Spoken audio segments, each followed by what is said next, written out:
Welcome to the number one podcast covering Michigan State basketball. The Final Four is not on the schedule. Join Rod and me, Eric, as we dive deep into the Spartans to get you prepared for every game. Subscribe today for in-depth recruiting updates and fantastic interviews with today's important college basketball personalities like Robbie Hummel. Thanks for having me. I have listened to your guys' podcast numerous times on drives throughout any Midwestern Big Ten city. So I am big fans of your guys' work. Jay Billis. And next time, hey, if anybody in Michigan wants a December tea time, call me. You wimps won't show up, but I'll be there. I'll be there and play in the cold. And Izzo will be in front of the fire with hot chocolate. Coaches Thomas Kelly. No problem. Glad to be back, man. Glad to be back. Mike Garland. Just can't sit there and trade twos for threes. You can't do it. You're gonna lose. Coming down the stretch, you're gonna lose. And more. You won't find better coverage of Spartan hoops than you will get here. For both the casual and hardcore fan, come along as we take you for a green and white ride. Hey everybody, it's Eric alongside Rod as we near the conclusion of our Big Ten previews with number 2, the Indiana Hoosiers. Of course, we're also interspersing these previews with the actual analysis of the exhibition game since it's been sort of a strange schedule here with the game in Marquette. But anyway, we're almost to the grand finale, which is the MSU Deep Dive show. So stay tuned for that. Before we begin today, just a reminder that we do have the Beat Rod contest where you go up against Rod and the rest of the field, the rest of the listeners, for a $100 prize if you can predict the top 18 teams in the Big Ten in the order that they finish. Comes from wonderful Nudge Printing, all the great apparel we have there, great sponsor of the show. Send along your predictions to me, Eric, at tffinots.com. And also make sure you add the amount of points that Michigan State scores against Michigan as a tiebreaker. And, of course, also send your name. The deadline for that will be before any Big Ten games are played, which is sometime in December. And finally, thanks to Michael Yoakum for a one-time gift to the show via PayPal. If you too enjoy the show, please continue to spread the word about it to friends and family. Consider giving a recurring or one-time gift via Patreon or Substack, PayPal, or Venmo. You can head over to the Final Four on the schedule.com/support for the necessary links. All right, let's talk about the Hoosiers. Indiana last year finished 19-14, 10-10 in the league, like pretty much every team in the Big Ten within that 2-game window.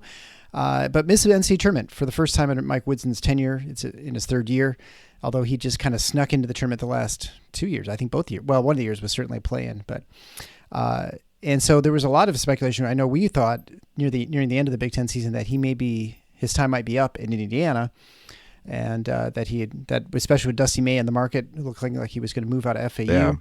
Yeah. That would be a natural home for him.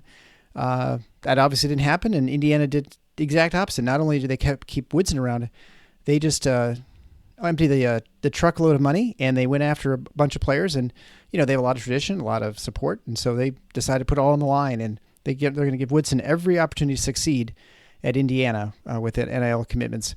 And so it's a year that I think you have them predicted second. I don't know if this is as clear as you expect them to. You had them picked first, but did not expect them to win. But I feel like it's somewhat similar, maybe. Very, very close to that, yes. Look, the bottom line here is that it feels very much to me like make or break for Mike Woodson. I admit to being surprised that they didn't fire him. And it's not that he's done a terrible job there, but let's be honest, and we talked about this a little bit when we were talking about UCLA, and the same factors are definitely in play, if not more so, in Bloomington.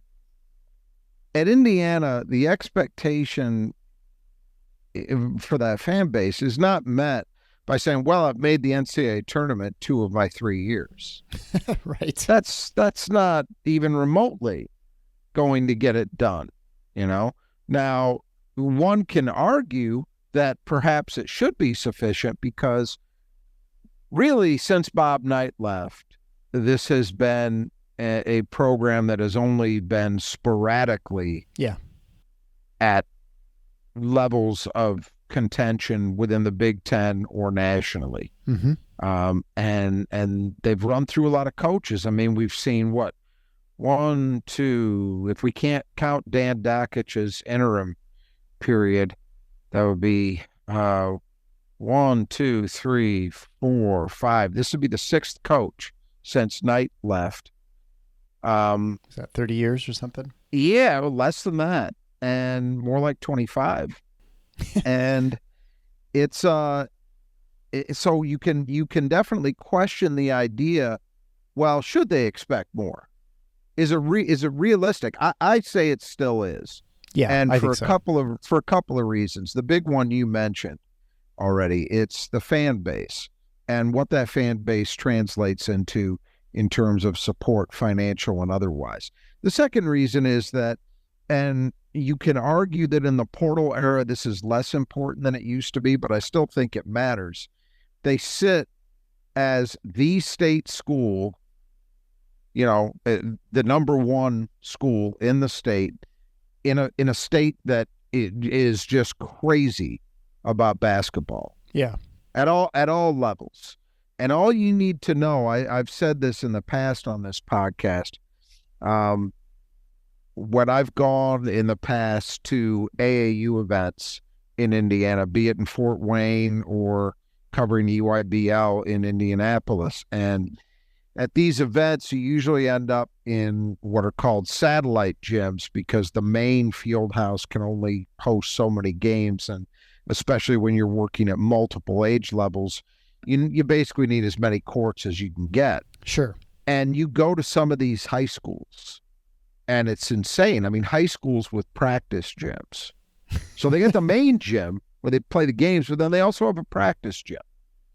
I mean, and that's not unheard of in that state. And it just goes to show you the level of intensity that the sport of basketball is followed with in that state. So if you are the dominant state school in a state like that, that produces as much talent as the state of Indiana produces, yeah, I think it's fair to say, hey, the flagship program in the state should be pretty good, should have an expectation that they will be competitive on a more or less consistent basis. And honestly, even in the 2 years that he's made the tournament, has Mike Woodson really given you any reason to feel like his program is ready to take that step up to say where their cross-state rivals, the Purdue Boilermakers, have been? I don't think they have. No. I don't think you've seen any signs of that. There's been a lot of roster turnover. You mentioned that being aggressive in the portal this year, and they were. And it's part of the reason that people, including myself, are optimistic about how they may fare. But it's also, it can be a tough way to coach. And I don't think it's entirely worked out.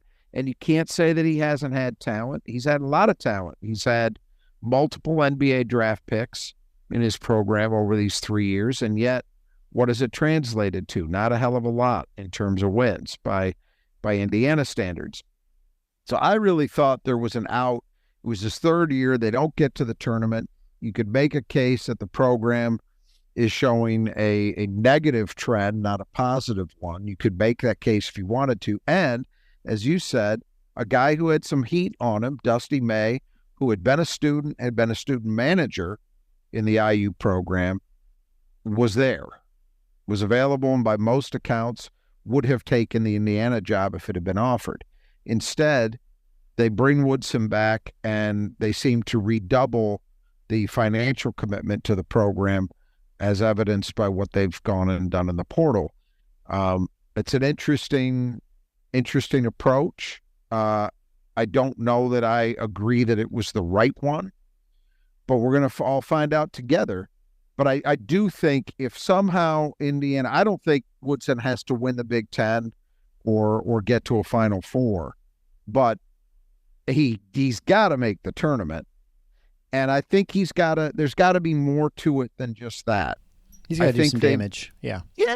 Or at least have a really good regular season where maybe you could say, okay, he loses a second round game. That's not ideal, but he went 14-6 in the league, and, they were a legitimate threat. I mean, if he could do those kind of things, that would probably be enough to keep his job. But I think short of that, it gets dicey. The problem for Indiana is the easy, obvious answer, Dusty May, is not there. Right. So what would they do? Who knows? I mean, a job like Indiana is attractive to many, many coaches. So I don't think it would be, they would have people who would be interested, but it doesn't set up as neatly for them as it did this year. So we'll see if they end up regretting making the moves that they made. But, as I say, there's no shortage of talent on this roster. I think the primary question that I have is the same one that we've had for a while there, which is the way it all fits together. Yeah, before Mike Woodson, he inherited Trace Jackson Davis, and he was, Yep. a great talent, and you could run a lot of things through him, and he could just carry your team, which he did. Didn't have him last year, and they definitely didn't look as good. And then, obviously they're going to compare themselves to Purdue in some respects, right? You got to be at least as good as your rival. And Purdue has been the model of consistency. You have one coach who's been there a long time, and I guess you could just say Purdue hit the lottery. They got the right guy, and much as Michigan State got the right guy with Tom Izzo. Sometimes you just don't know. And it's interesting because, Matt Painter, and we can talk about it more when we talk about Purdue, but I think people have forgotten there was a rough patch. Oh yeah, fairly early in Matt Painter's tenure. He had a good start when he had our friend Robbie Hummel. Right. And Etwan Moore, Jawan Johnson, and a great recruiting class that really added up for Purdue and got them competitive very early in Painter's tenure. But after those guys left, they struggled for a while, to the point that Matt Painter, most people believed he had actually taken the Missouri job, that he had left his alma mater, not because Missouri was, just coming in and making a Godfather offer, but because he felt heat and he felt unappreciated.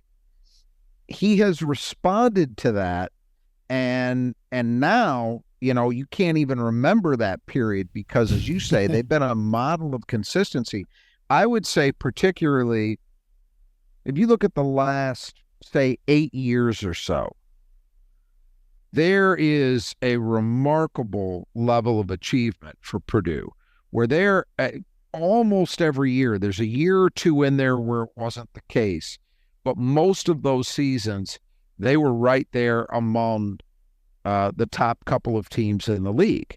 And, in that period, they've now been to a Final Four. They were also to an Elite Eight in that period. They won multiple Big Ten titles. You're right. If you're an Indiana fan, this has got to be unacceptable. I think about, how would we be reacting if Michigan State was mired in mediocrity for a decade and Michigan was doing all the things that Purdue has done?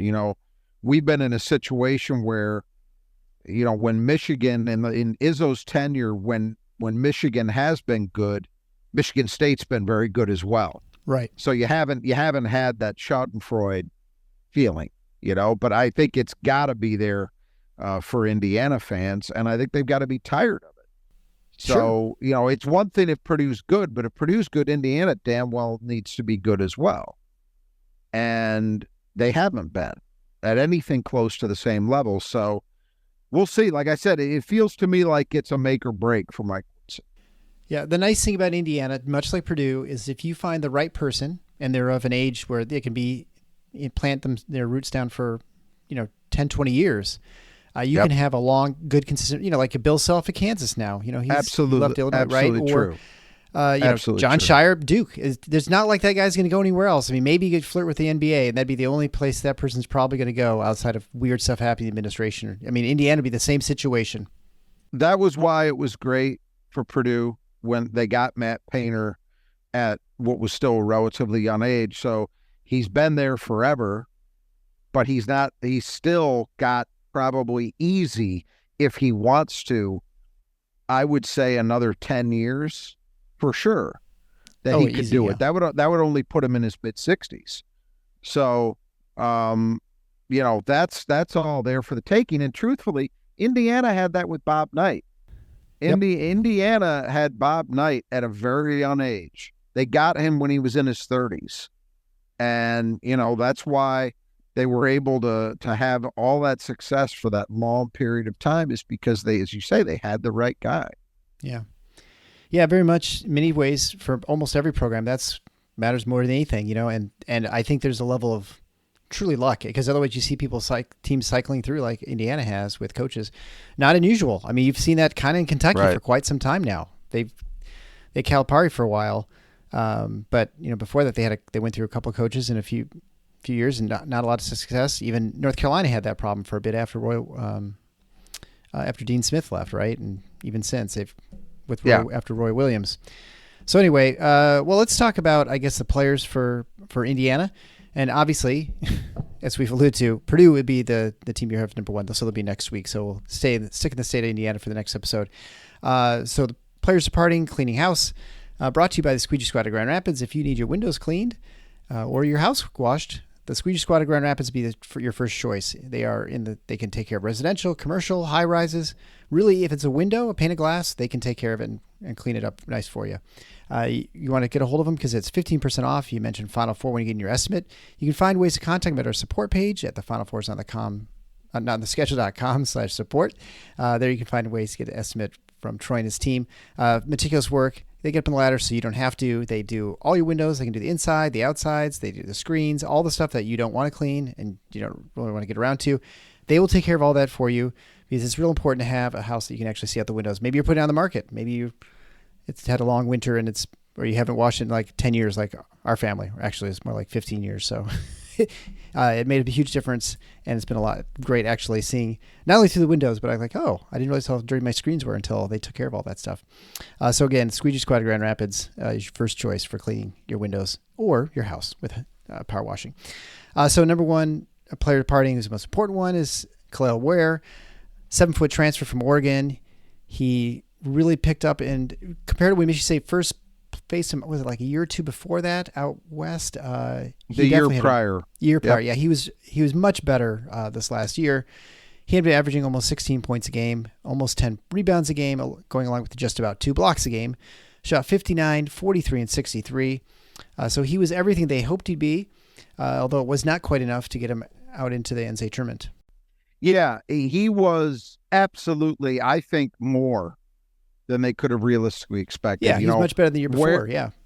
He was a McDonald's All-American, but the question around him was 2 things. It was, which are going to be familiar to Michigan State fans because they're similar critiques to the ones Xavier Booker has received. Mm-hmm. There was never a question about his potential because 7'1", with shooting ability, good athlete, those are all things that get you ranked where Ware was ranked. But the questions were, was he strong enough? And most importantly, did he play with the kind of motor, the kind of energy and intensity that was needed to really, make good on all of his potential? And at Oregon, he actually played pretty well against Michigan State in that game that MSU narrowly won out in Oregon. But other than that, it was a disappointing year. And he made the decision to enter the portal, ended up at Indiana, and those same questions were there. And I think they were still operative, I would say, maybe until early to mid-January. There was still some inconsistency. And then the light just switched, which is often what happens with big men, especially big men that do have a lot of tools and a lot of physical and skill potential the way he did. You just don't know when the light's going to switch on and they start playing with the kind of intensity that allows them to make good on all of those gifts. It happened for him at that point, and from then on, he was just lights out. He was just absolutely sensational, and the numbers reflect it. I mean, those are, in a year where you don't have a Zach Edey, he would have gotten a lot of mention as the top big man in the league. Yeah. He was that good, and he impacted every level of the game. I think the interesting thing was his shooting consistency blossomed, but at the same time, I thought he became much better and much more consistent around the rim. He started to use his size in a way that that really maxed out what he was producing for this team. I just remember Michigan State not being able to do very much with him around the rim, and other teams had those same issues as well. So really good season for him. He's got to, even though the team didn't have the success they would have wanted, he's got to look at that decision as a great one, because it ended with him becoming a first-round draft pick. And, that's that's job done from his perspective, I think. So the next player departing is graduated as Xavier Johnson, 6'3", fifth-year point guard, a guy who is hurt all the time. He had really trouble. I don't know if he had any seasons where he was totally healthy, but not at Indiana. Yeah. So he averaged 7.6 points a game last year on 43, 37, 69 shooting. He played 20 of the games.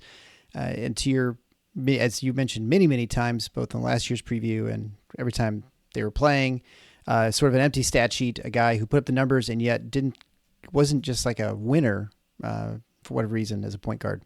Yeah, you look at his numbers and they're fine.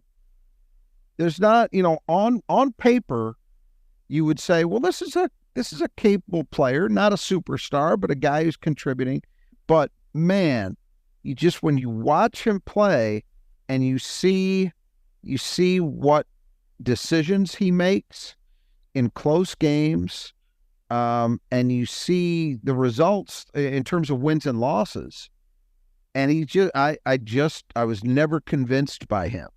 And I think Indiana's track record over the years that he was there support my position on that pretty well. I feel pretty comfortable in saying that I think I got that one right. Yeah. I mean, I guess the one thing you could say is, well, he was not always healthy. And so you might always have that as sort of a... Yeah, but then that's okay. And maybe that's true, but again, that would be less of a knock on his mentality, but it's also a reality, right? Yeah, sure. It is what it is. Like, okay, you can't stay healthy. That's, staying healthy, as they say, the cliche goes, availability is the best ability, and if you're not, that's a problem. Yeah. They'll go on to Anthony Walker. He's a 6'9" transfer power forward. He averaged a little under 6 points a game and 2.3 rebounds a game.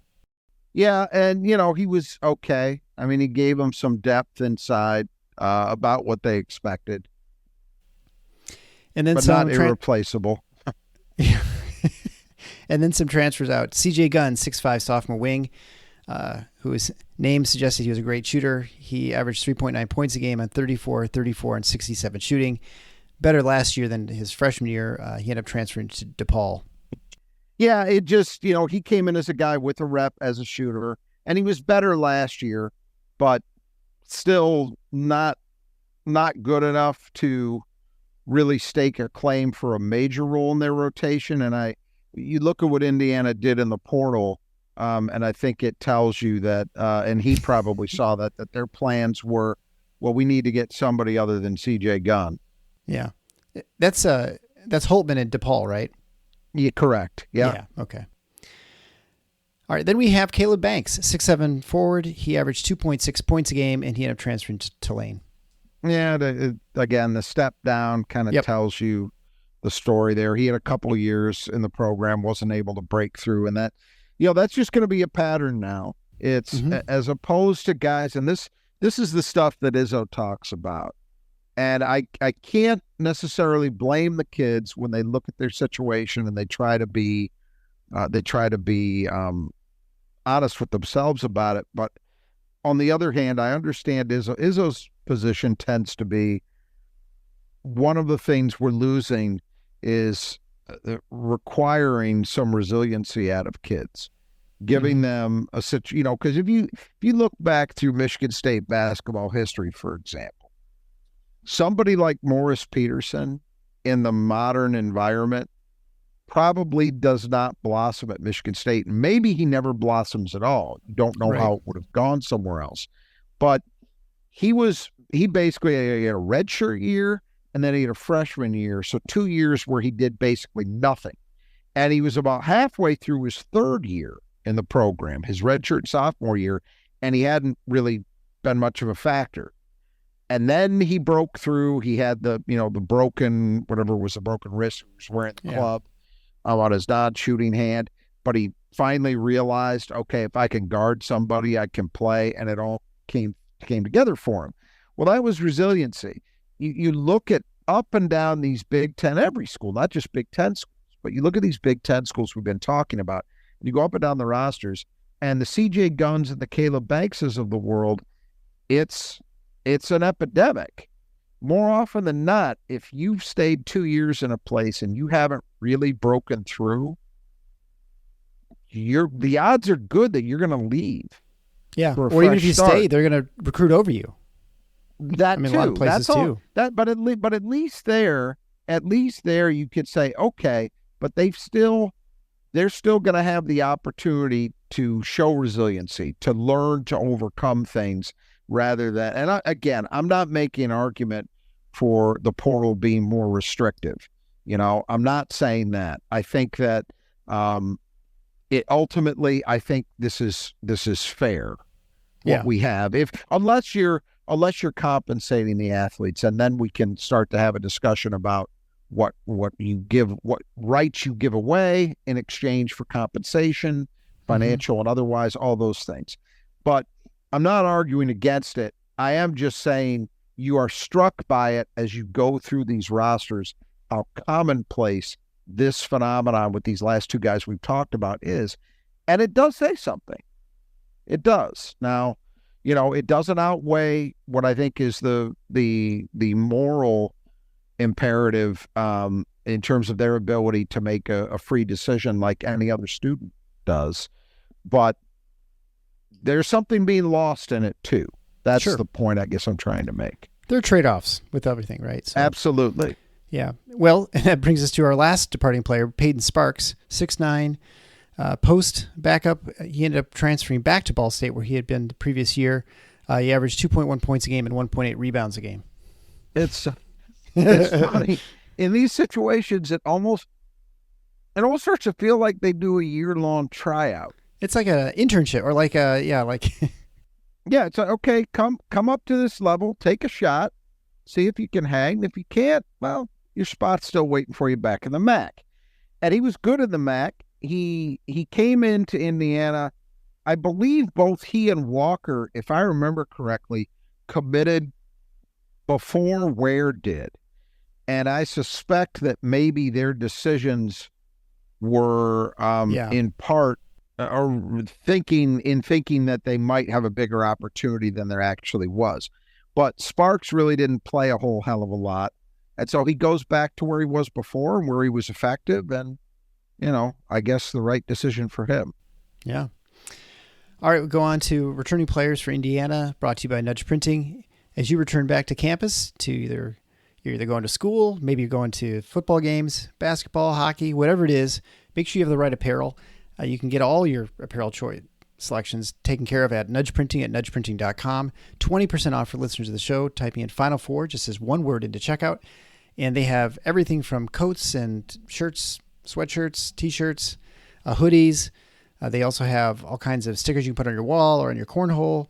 And if you have a non-Spartan in your household who also went to a different school in the state of Michigan, not the University of Michigan, however, they also have lots of apparel there too. If Albion and Central Michigan, Eastern Michigan, Western Michigan. So if you need some of that gear, you can head on over to Nudge Printing as well. And they also have Indiana University, which since we're talking about Indiana. So if you're an Indiana fan, Nudge Printing, they have great stuff. My family loves it. Head on over and you can also, even though you're not a regular listener to the show, 20% off for you too. So head on over again, nudgeprinting.com. You can find it also at our support page at tffionats.com/support. All right. So the first returning player, probably the most significant, is Malik Renault, 6'9" junior. He really turned it up last year, his sophomore year. He averaged 15.4 points a game, 6 rebounds a game, shot 56, 33, and 68.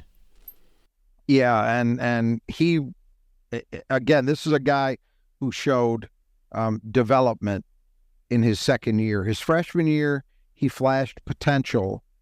But if you remember, he was playing behind, most of the time, he was playing behind TJ Trace Jackson Davis and Race Thompson at the post spots.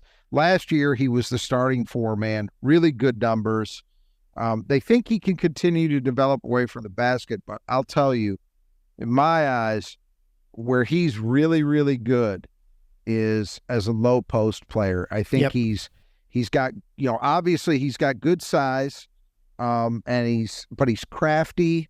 He knows how to use his body to create space and angles. He's a good finisher.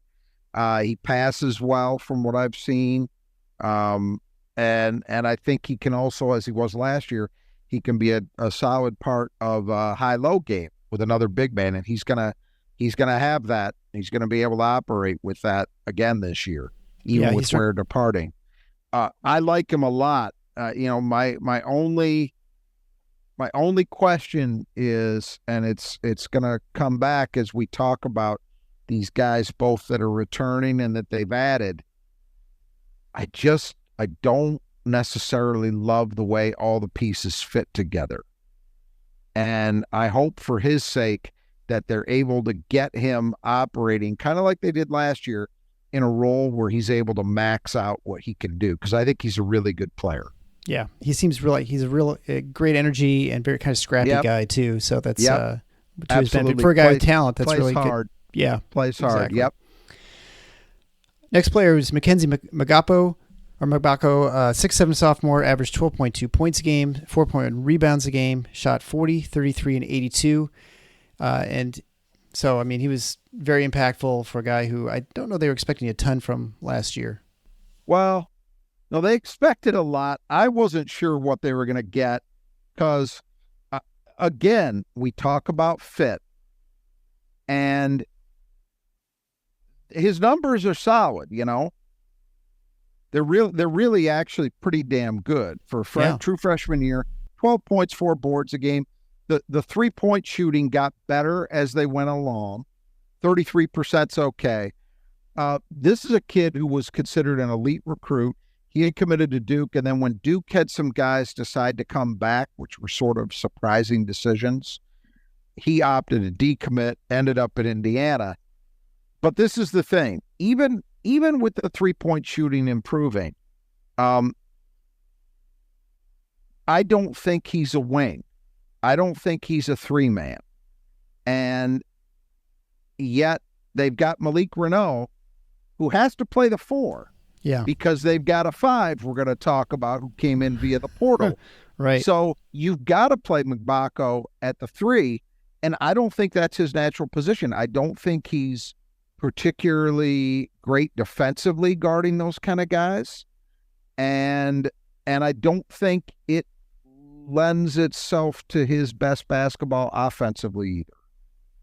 This is my opinion. But I think it's certainly what we saw last year from him. And I think he still had a solid year despite not being used optimally.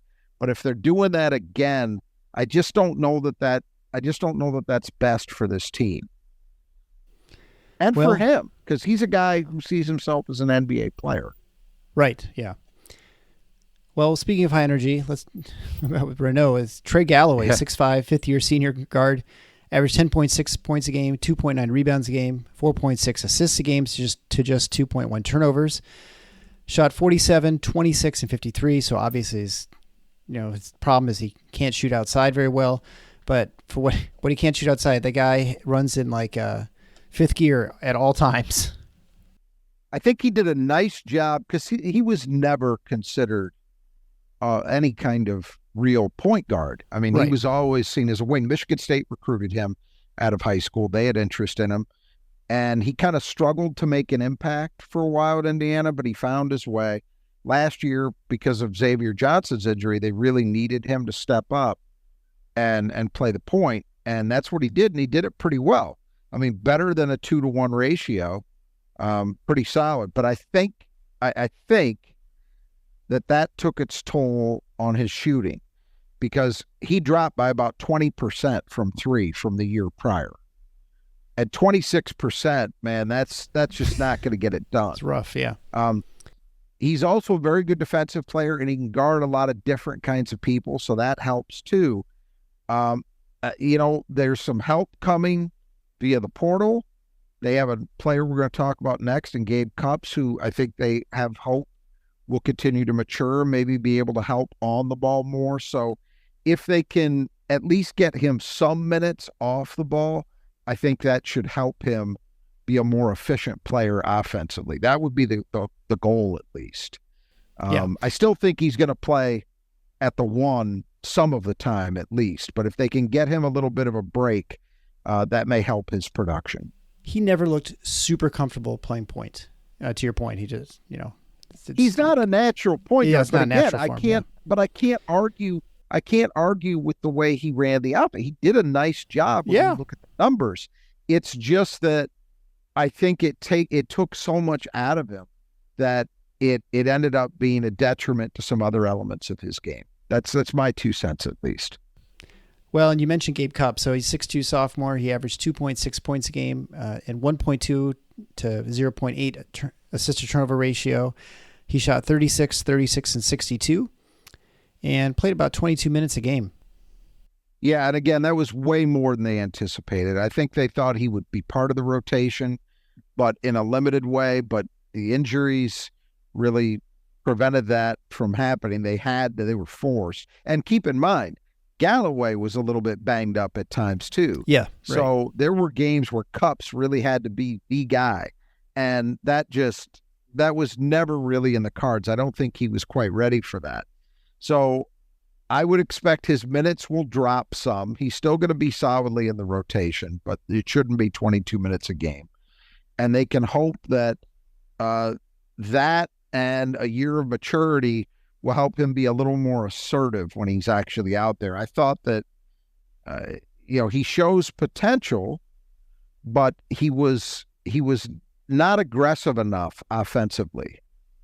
And if you're going to be in effect, we've seen this at Michigan State in the past with certain guys. If you think about, somebody like Foster Lawyer, Foster was never quite able to be dynamic enough offensively. It's a difference between him and say somebody like Braden Smith at Purdue, who, isn't huge, isn't tremendously athletic, but finds a way to create opportunities for himself and for his teammates by being aggressive. That's what Cupps has got to find. Yeah, big ask to have a freshman come in and play center of the Big Ten, especially with significant minutes. And like you mentioned, this 22 minutes is largely because of injuries to Johnson and Gallo at the time. So, then be Anthony Leal, 6'4", fifth-year player. He averaged 2.4 points a game in 20 games played, shot 44, 48, and 63. But, obviously not a huge volume to only average 2.5 points a game. Yeah, and look, he came out of high school, same class as Galloway with a shooter's rep, and 48% from three. Well, he can shoot, but he doesn't play very much because of how everything else tends to. Right. I would expect with what they've got back and what they've added in the backcourt, I think it's unlikely that Leal's role expands. That would be my assumption. Because I don't think as a fifth-year guy that he's very likely to suddenly become a competent defensive player. Right. It's good for him that, and I guess it says something about his commitment to Indiana that, we talked about a lot of guys in that situation, forget you've played 2 years and you haven't really broken through, so you leave. A lot of times if you're looking at, you've got your COVID year or your fifth year, whatever it is, resulting from whatever, a lot of guys would opt to go somewhere where they could get minutes. Yeah. And he's not. He's sticking around in a situation where, to be honest, he's probably not going to play a ton. Yeah. Well, especially for these kids, you expect as a fifth-year player, he's probably finished his bachelor's or whatever. And, Yeah, and it could be related to that. It's like a graduate thing. You can go anywhere, and that's why you see those grad transfers. Like, they can go get their master's somewhere else, and you have continuity of your education at least. But it could be that he's very happy with the opportunities he's got at Indiana. Obviously, a Big Ten school, very good school academically. It could be that simple as well. Absolutely. And final returning player, Ja'Kai Newton, 6'3" redshirt freshman. He was hurt all of last year with a meniscus injury. So I guess we'll just see what he is this year and what his role will be with this team. They thought that he had the potential to help as a combo guy. Good athlete, some solid floor leader skills. They thought he had a chance. As we're recording this, so we're in the fall, deep into the fall now. I have seen that Mike Woodson is saying they're still having trouble getting him on the court consistently. So that suggests that the injury problems may not be fully resolved, which was the issue for him last year. Obviously, it kept him out, and it may prove to be a hindrance yet again if they can't get him fully healthy. That's rough for that kid. So then let's talk about newcomers to the team, brought to you by the brothers at Just Your Gutters. Friends, it's fall. You got leaves in your gutters. You know what I don't have to do anymore? I don't have to get my ladder. I don't have to clean up the leaves because I had the brothers at Just Your Gutters come to my place, put new gutters on, which had all kinds of leaks and problems, and they were too small for my roof, and they were splattering everywhere. It was kind of embarrassing. So they replaced those. They put leaf guards on. Now I do not have to get up on my ladder and clean up the leaves. It is so nice. The thing I hate the most is when you get in there to clean up those leaves and there's like, all that standing water and just, it's like freezing cold when you're doing this. So anyway, that I don't do anymore. So if you want to be like me and not have to worry about your gutters, have someone else worry about them. Call the brothers at Just Your Gutters. They can take care of you. 10% off your estimate if you contact them through our link through our website and mention Final Four. You can find that at the Final Fours on theschedule.com/support. There you can contact either Kurt and his team on the west side of the state or Greg and his team on the Metro Detroit area, the east side of the state. So we got most of this lower peninsula covered for you. Reach out to them. They'll do fantastic work. You won't regret it. All right. So newcomers, the big, huge, giant name that Indiana got that they were all super excited about is Oumar Ballo, 7-footer from Arizona, 260-pound transfer. Averaged almost 13 points a game, 10.1 rebounds a game, 1.3 blocks a game, shot 66% from the floor, and a miserable 50% from the line. I think the word was he had like $1 million or something like that, NIL money to come to Bloomington from Arizona. I think he was probably the biggest name I felt like out in the transfer portal. He was right there at the top. You could argue maybe Coleman Hawkins, might have been one or two other guys. Great Osborne, who ended up at Washington, but that was a little different because it always seemed likely he would follow his coach. But yeah, unquestionably in the top tier. Yeah, and Michigan State faced Arizona last year. Yep, I did not They've think seen Ballo this kid 2 years in a row. Yeah, because they saw him at Gonzaga the year before, wasn't he? I think. Well, maybe he had already left Gonzaga at that point. Maybe he did 2 years in Arizona. Once, but anyway, I mean, I don't want to take anything away from the kid. I mean, he had great numbers and he's definitely very, but I didn't feel like he was a dominant, like, post presence. And, it's not like Michigan State had a great post players or defense. And so, I don't know. I guess I didn't think he was that so overwhelming that he's worth $1 million, but, I'm not the one ponying up $1 million. I hear you. And, his numbers are very good, but they're not Zach Edey, right? They're not even Kalel Ware. Yeah. They're good. Yeah. He's a good player. I'm not saying that. And look, if someone were to tell me, yeah, he's going to come in and average, 18 and 11, okay, I wouldn't be shocked by that. He's capable of doing that. But, it's interesting on a few levels. One of them is what you're saying. Is he truly, because this is what comes with money, right? If you start talking about, well, this guy is getting $1 million or $1.2 million or whatever it is, then you start, the next conversation starts to be, well, is he worth that? By which we mean, does that mean he's one of the 2 or 3 best centers in America? I don't know. And Indiana could say, well, even if he's not, it's worth it to us because we needed a good player at that position with Ware gone, and maybe it is, even if he's only the 10th best, but we'll see. I think there's a few things to talk about here. So as a physical presence in the post, like, he's really effective. Yeah. 66% from the floor. That's lights out. I think he's a solid defensive presence around the rim. 1.3 blocks per game is not bad. He's obviously a very big, strong guy, so he provides you that kind of physical presence in the paint. That's all good. But he's not particularly agile, and that is going to tend to be a problem defensively, where, frankly, he struggles if you ask him to extend out on the floor. I also think it's an open question as to how well he pairs with Renault, because the Renault-Ware combination, especially as last year went on and they got comfortable with each other, really became very, very good. Very difficult to stop. Those guys, just their games fit well together. It remains to be seen how well these two guys play together. I think there's a chance, because I think Renault is a good passer, and he struck me as a guy who isn't particularly selfish. So I think there's a chance for that to work. But, we got to see it, right? Yeah. Ballo's a different kind of player than Ware, though. They're not the same guy.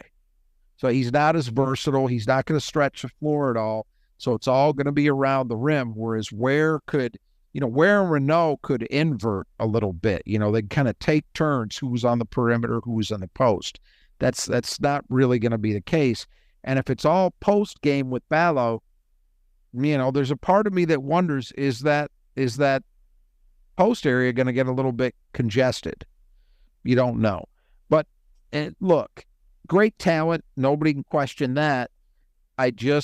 As I've said a couple of times already, and will continue to say, the fit is an interesting one to me.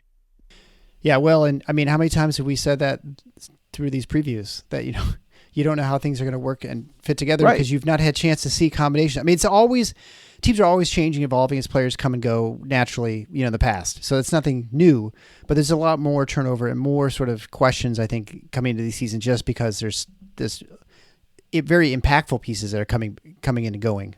Correct, but I would add one note to that. That's all true. But in Indiana's case, a lot of these teams, we're just talking about, well, these guys haven't played together, so we just don't know because we haven't seen it. In Indiana's case, it's actually a little bit more, because you look at the skill sets and it does actually make you wonder, how well will these guys, it's not just, lack of familiarity because they haven't played together. It's, I know what kind of player this guy is, and it doesn't seem like he fits naturally next to these other guys. Yeah. So it's a little bit more with Indiana, but anyway. Not quite as bad as the Juwan Howard, where you have no point guards, or you have 4 wings or something like that, and you're trying to piece people together and make a roster work. Yeah. Next newcomer is Miles Rice, 6'2", sophomore transfer from Washington State, the Pac-2. He averaged 14.8 points a game, 3.8 assists per game, to just 2.1 turnovers a game as a freshman, which is pretty good. Shot 44, 28, 81. Not good three-point shooting, but good free throw shooting, so it makes you think he probably can get that going up a little higher in his sophomore year. Yeah, and look, the good thing from an Indiana perspective here is that you're getting a guy who has the potential to help you for multiple years. His numbers as a true freshman are very good. They think that he'll be able to help some at the point. Again, that doesn't mean he's got to exclusively be the guy, but if he can just take some of that burden off of Trey Galloway's plate, right, that'll help. The 3-point shooting, as you say, it's got to improve, but the free throw percentage suggests that the potential for that may actually be in there. Nice addition. I don't think there's any question about that he should help their backcourt. It's just, does the 3-point shooting come along this year? Is he able to tighten up his decision-making a little bit? Those are the things that we have to see. That's one thing I've not looked into. The Pac-2, like, what is Washington State and Oregon State? They're just going to play each other 9 times. I mean, I don't know how this is going to. I suppose they just play all non-conference stuff. I'm sure they play non-conference and probably just play each other a couple times. But it is funny going, like, if you go to ESPN and look at the standings, it's just the 2 teams in the Pac-12. Yeah, right. Yeah, I know they're adding some teams next year, so that'll change things a little bit. Moving on to Kanan Carlisle, 6'3" sophomore guard from ACC Power, Stanford. He didn't play much last year. He's averaged 11.5 points a game, 2.7 assists per game, but more turnovers per game of 2.9. He shot 39, 32, and 78. Yeah, the injuries kind of limited him, but again, was another smart addition in the sense that, hey, this is a guy who can give you multiple years if you can keep him around. He's not a one and done portal addition. So, if it works, you like that. Yeah. Good production as a scorer when he was healthy. Say the shooting wasn't great, but his potential seems to be there to improve. Not any kind of point guard, judging by those numbers, but you would think he'll play mostly off the ball. But there's a lot of potential here with him. I think probably when I look at this team and the roster, how it's set up, I'm going to assume that he's actually in a sixth man role because I can't see him beating out McBacco or Galloway, and I think Rice is a better bet to start than Carlisle is, but he'll play. And next player, Luke Goody, 6'6" transfer. We just talked about him. He came over from Illinois, where he played a couple years. He was injured his freshman year mostly, and really got his three-point shooting going last season. 5.7 points a game, 3.6 rebounds a game, ended up shooting 40, 39, 65.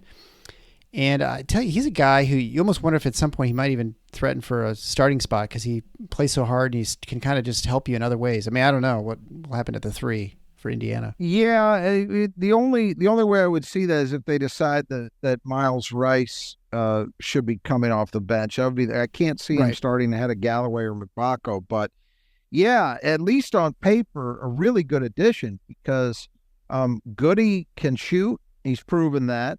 He's got good size on the wing, but the thing that separates him, and I talked about this a little bit when we talked about Illinois and losing him, the thing that separates him from a lot of guys who have a similar profile, 6'6" guys who can shoot, you usually don't expect those guys to also be players who bring a little bit of physicality, who can rebound, who can defend. He can do all of those things. He's actually a really nice all-around player, in my opinion. And I just don't think he's ever been in a situation where he was going to be handed the opportunity to play, 25 minutes a night. I'd be interested to see what he would do. I don't think he's going to get that opportunity here either, unfortunately. But a great pickup for Indiana because, boy, does he lengthen their bench. And if some of these guys, say if Rice and Carlisle actually struggle a little bit coming in their first year in the program, I would think that even though it's Goody's first year in this program as well, it's not his first year in the Big Ten. Yeah. And I think he's just a great addition from that perspective. He's a hell of a security blanket to have. Well, and an unusual and surprising addition, maybe in some ways, is Bryson Tucker, 6'6" freshman wing. Long-time listeners to the show would know we spoke about him quite at length a number of times as a potential recruit for Michigan State. Yep. It seemed like Michigan State had a good chance to get him. He was sort of an enigma. He didn't play AU. He didn't play high school. He's just sort of like there waiting to go somewhere. And whether it be playing professionally right away or if he'd end up playing collegiate ball. So he ended up going and committing to Indiana, McDonald's All-American. So I guess, how does he fit in this team? What's he going to be like? There are a lot of, if there's any player with a lot of questions, it's got to be him more than any player we've talked about probably so far. Your guess is as good as mine regarding fit. Now, I have read that supposedly he has been playing very well over the summer for Indiana, and he's no one questions the talent. I mean, this is a really talented kid. When you watch him play, he was a McDonald's All-American, and he looks the part. Doesn't mean he's perfect by any means. He's his jumper is inconsistent. I'm not sure that and you alluded to some of the reasons why this might be the case. I'm not sure that he's really a guy who has yet proven to be great in a team environment. Right. He's done a lot of individual stuff and situations like that over the course of my time watching the sport, they don't always tend to pan out well. But there's no question about the tools. I mean, this is a guy that you look at him and you can see pro. But my question is, why would you go to Indiana? given his game, given the position that he wants to play, because he is a wing and he wants to play the wing. You've already got one guy in McBacco who's sort of miscast there, in my opinion, but they got to play him there. They've added Goody in the portal. They've added these other two guards in the portal. Oh, and they've got Galloway and Cup back too, who are almost certainly going to both play. So where is the fit? I don't understand why this decision was made. I really don't. And if he's playing, then one of those other guys I've mentioned isn't. And what's that going to do? I would also say this. The one thing you could look at for Indiana and say, well, this kind of guy would have made a lot of sense for this team, is somebody who was just a knockdown shooter, right? Yeah. And other than Goody, none of the guys they've added have done that.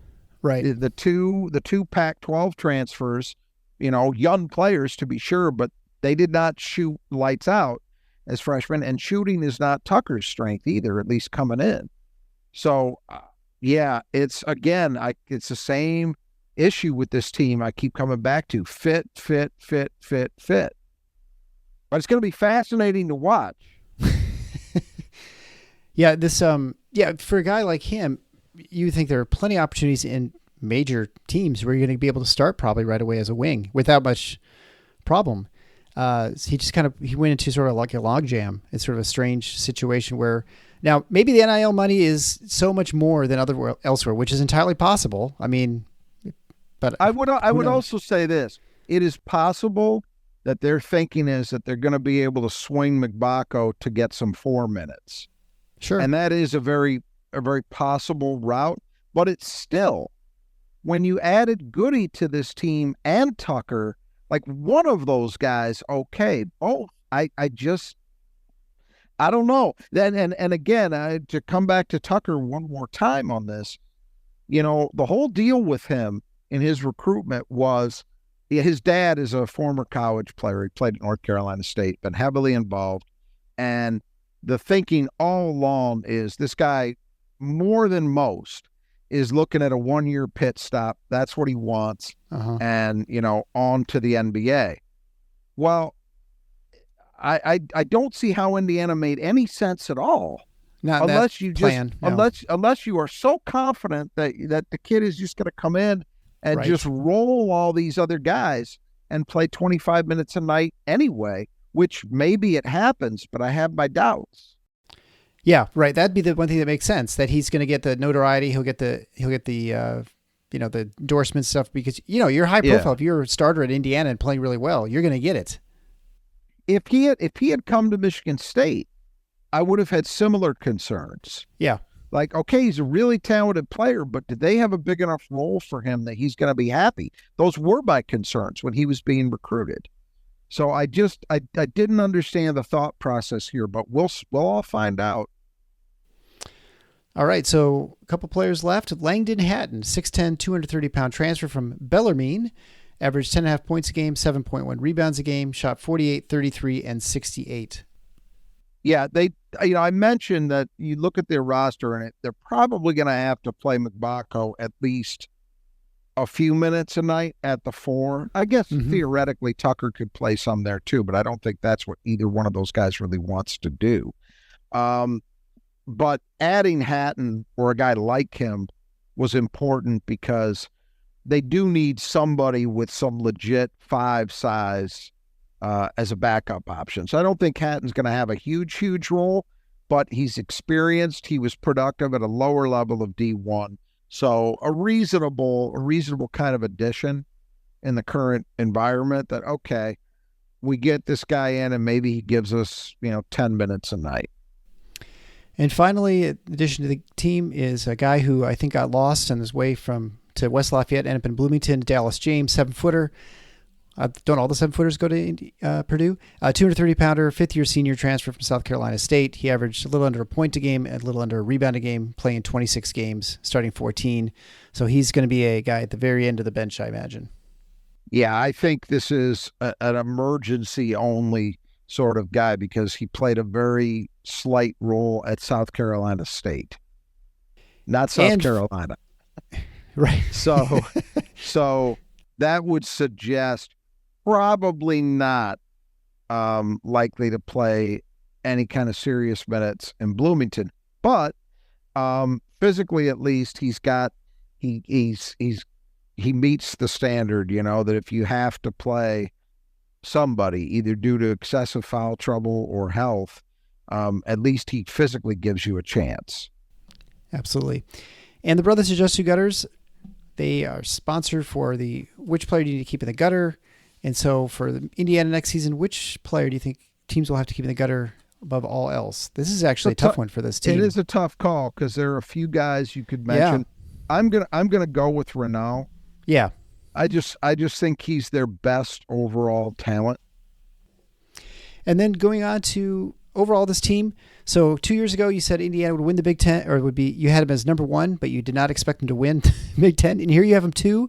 And I get the impression you don't also think that they'll end up in second place. I don't think they'll end up in second, but I again, I don't know why you lost the competition last year, Rod. Yeah, I have no idea. I know. I'm trying to out finesse myself, right?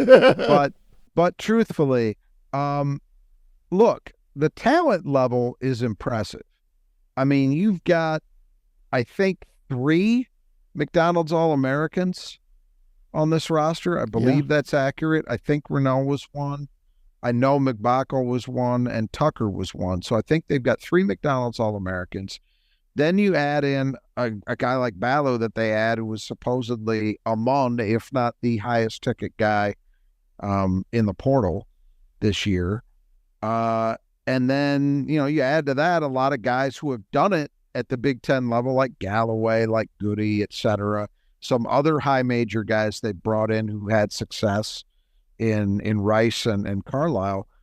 There's a lot of talent here. There's no debating that. I think the question is fit. The question is, all these guys, are they in roles that make sense for them, that are going to allow them to be as productive as they possibly can be? That's what you just don't know at this point, and that's why I'm hesitant to go all in on this team, because the talent's clearly there. I've got to see it function before I can buy in. Yeah, well, I mean, we say this about every team, but yeah, Indiana is every year has been sort of a puzzling team. It's been the team sort of year, and I don't know if that's, I guess you'd say it's kind of a reflection of Woodson at this point, because they're just teams that don't quite make sense, like either the way they approach the game, like you have TJD and you're not throwing inside him every possession, you're not playing your game through him, right? They're just weird things that seem to happen in that team. And I agree with you. I think that this is one of those years where you're giving Woodson everything. If there's not some return on that investment, I think you're going to have I think you may have people looking elsewhere for head coach. I don't know. Well, look, it's one of the, there's very few places in the high major ranks, because most high majors are in fact high majors because of football, right? That's why they're high majors. And very, very few of those schools can truly be said to be basketball first or even basketball 1A kind of programs. But Indiana is one of them. They're one of those athletic departments where basketball is that important. And so what comes along with that is, the good side is what they've seen this year, where, they've got a commitment to spend money, and the money's there, and then go out and be aggressive in the portal and bring in a McDonald's All-American and retain guys they wanted to retain. And all of that works. That's the good side. The bad side is when you don't produce, when you don't win at the level that the fan base thinks you should, what happens? Yeah. And that's the spot that Mike Woodson, in my opinion, is definitely in this year. You can't argue you didn't have the resources made available to you. You can't make that argument. So it's there now. Now you got to go win. And if he doesn't win sufficiently, I think it's going to be tough for him to keep that job. Yeah. Well, it'll be certainly interesting watching to see what happens to Indiana this season. Make sure that you stick around the show. We're going to be hitting Purdue next the next obviously will be the one team, and then we'll talk about Michigan State, their super deep dive, and the Spartans as we head into the year. Not too far from now, the season opener against Niagara, right? I think that's who it is. So anyway, make sure you visit our support page. If you want to support the show financially, you can do it on a recurring one-time basis, PayPal, Venmo, or Substack or Patreon. You can also find links to all our great sponsors, Nudge Printing, Brothers of Just Two Gutters, and the Squeegee Squad of Grand Rapids. If you have not yet done it, please go and give a 5-star written review on your podcast player of choice. It helps drive other Michigan State fans to the show. So until next time, the Final Four is on the schedule. Go Green.